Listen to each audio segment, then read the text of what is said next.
ኤክስና ራይት እያሉ የመጽደቂያ መስፈርት ማሟላት አይደለም። መንግስተ ሰማያትን በምድር መለማመድ ነው። ክርስትና እሱ ነው። መንግስተ ሰማያት ኋላ ሂደን የምንገባበት የሆነ ከተማ ሳይሆን አሁን በምድር ላይ የምንለማመደውና የምንቀምሰው በአቅማችን የምንኖርበት ህይወት ነው መንግስተ ሰማያት የሚባል። ቅዱስ ጳውሎስ ከርስ ለመብል ወመብልኒ ለከርስ እግዚአብሔር ይስዕሮሙ ለክልኤሆሙ፣ መብል ለሆድ ነው፣ ሆድም ለመብል ነው፣ ሁሉንም እግዚአብሔር ያሳልፋቸዋል። ሰው የበላውን ይመስላል። ሰው ምኑን ይመስላል? የበላውን ይመስላል። ሰው ለምንድን ነው የሚጾመው ቢባል እግዚአብሔርን ለመምሰል ነው የሚጾመው፣ እግዚአብሔርን ለመምሰል። ስለዚህ ሰው ወደ አለመብላት በሄደ ቁጥር ቅዱሳን መላእክትን እየመሰለ ይሄዳል ማለት ነው። ጾም የተሰጠው እግዚአብሔርን እንድንመስል የተሰጠን ሀብት ነው። አብይ ጾም በጣም ታላቅ ጾም ነው። ጾም በራሱ ሰውን ታላቅ የሚያደርግ ስራ ነው። ጾም ራሱ ሰውን ታላቅ የሚያደርገው ጾም ነው። ምክንያቱም መብል እንስሳዊ ጠባይ ነው፣ እንስሳዊ ጠባይ ነው። አለመብላት ደግሞ መላእካዊ ጠባይ ነው። ስለዚህ የሰው ልጅ ወደ አለመብላት በሄደ ቁጥር ይበልጥ እግዚአብሔርን እየመሰለ ይሄዳል ማለት ነው። እግዚአብሔርን እየመሰለ ይሄዳል። መብላት እንስሳትን የሚያስመስል ሲሆን መጾም ደግሞ እግዚአብሔርን ያስመስላል። እግዚአብሔር አይበላም አይጠጣምና፣ መላእክትም አይበሉም አይጠጡምና። በተለይ ደግሞ የእግዚአብሔር ቤተሰቦች አሁን በአዲስ ኪዳን በብሉይ ኪዳንም ይህን አድርገውታል አባቶቻችን። በአዲስ ኪዳን ይበልጥ ደግሞ ክርስቲያንነት ማለት የሰማዩን ሕይወት በምድር መቅመስ ማለት ነው። የክርስቲያኖች አኗኗር የመንግስተ ሰማያትን ኑሮ በምድር መቅመስና መለማመድ ነው እንጂ የመንግስተ ሰማያት መስፈርት ማሟላት አይደለም።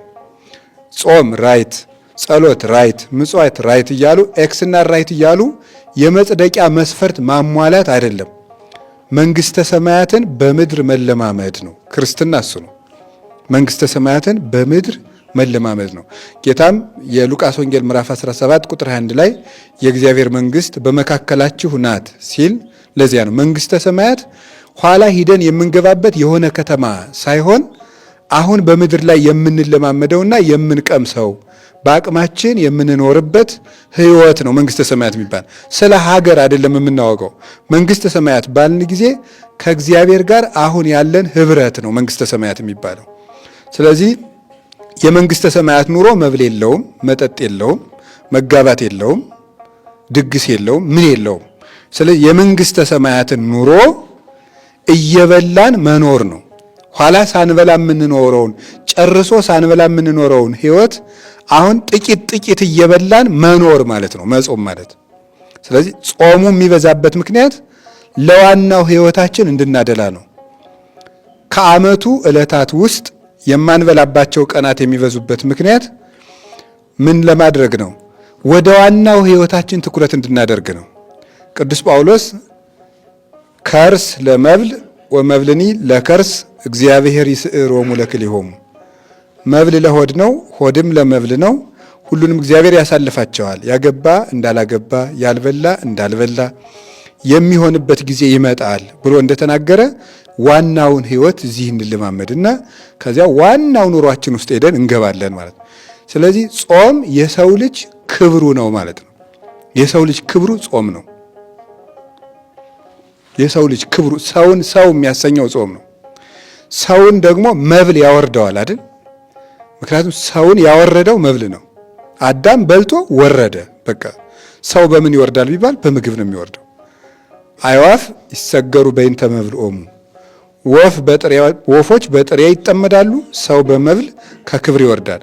ጾም ደግሞ እግዚአብሔርን ያስመስለዋል ማለት እና ሰው ለምንድን ነው የሚጾመው ቢባል እግዚአብሔርን ለመምሰል ነው የሚጾመው።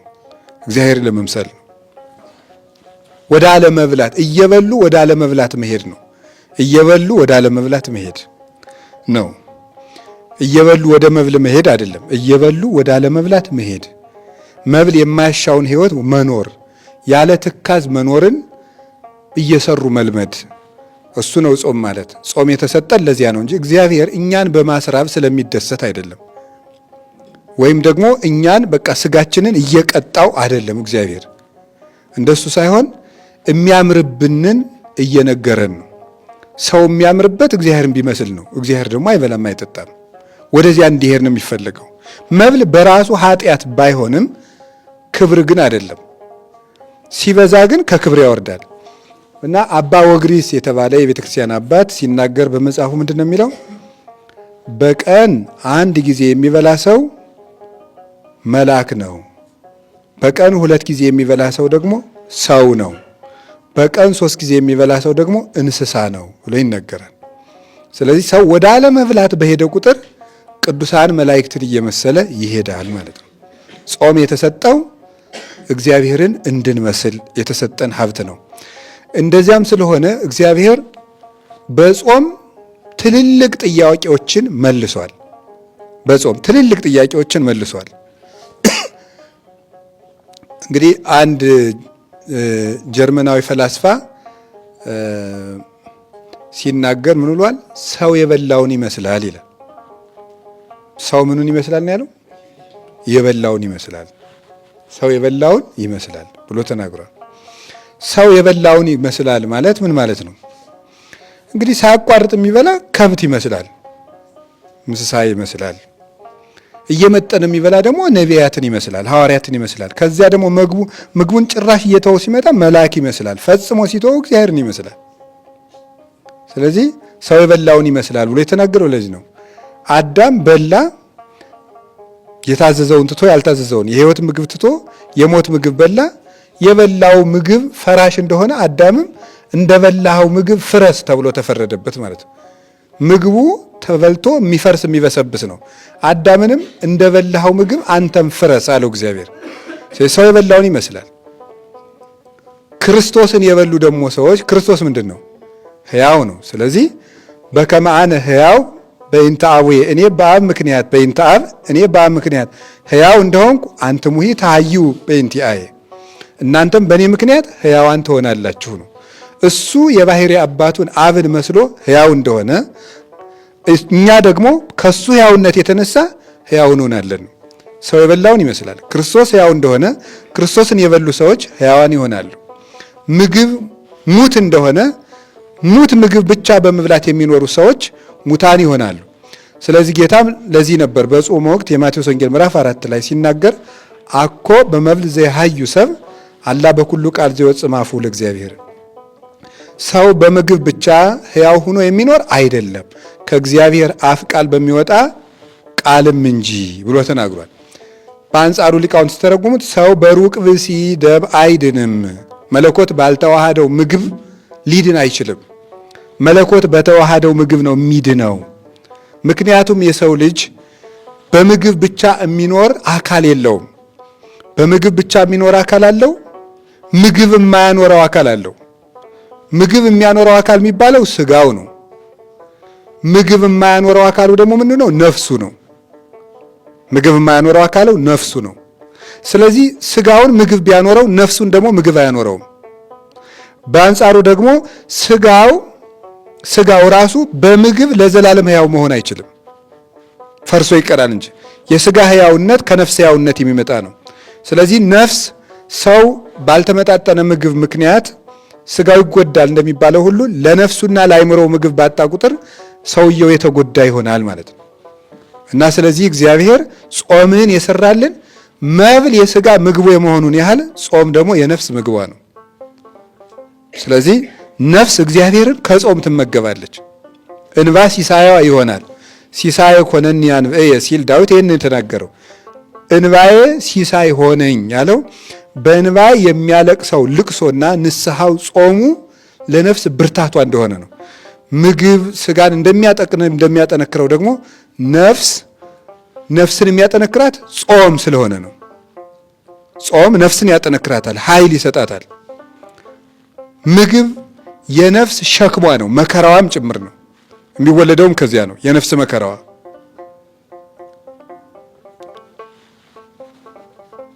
ዝንቦችና ትንኞች እንዲርቁ በገበታ ያለውን ውሃ መድፋት መልካም እንደሆነ ሁሉ ምግብ ከሰውነት በራቀ ቁጥር አጋንንት እጅጉን ይርቃሉ።